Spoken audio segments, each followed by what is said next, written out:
Ahí le dejo este video aquí en los cafetales de los Mapachines, Subirana, en Lloro.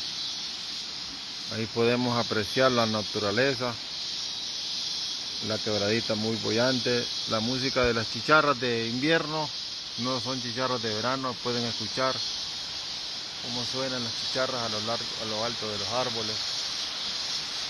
Música natural, sin conjunto, sin ninguna banda musical, ¿verdad? Aquí podemos apreciar la belleza de los cafetales.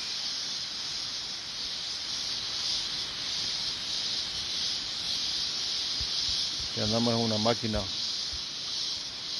4x4 disponible para el lodo.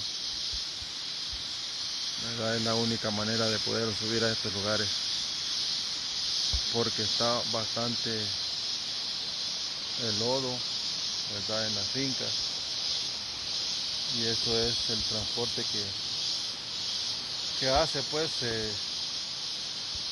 es posible los viajes acá a la montaña. No hay otra forma.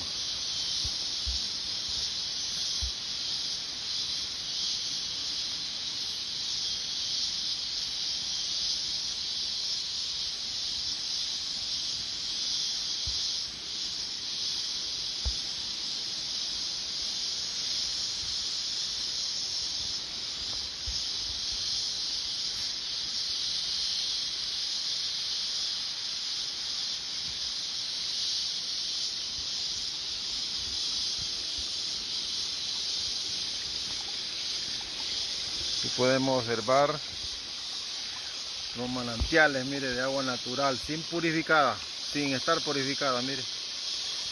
Qué belleza, mire, mire, mire, mire, qué belleza, mire. Agua natural, bajando del cerro, mire.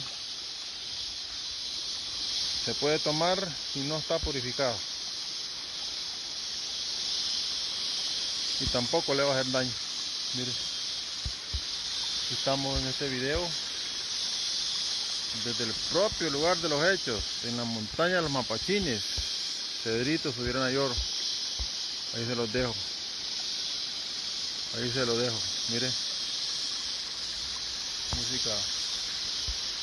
la música natural de las chicharras, a la 4x4, la 4x4,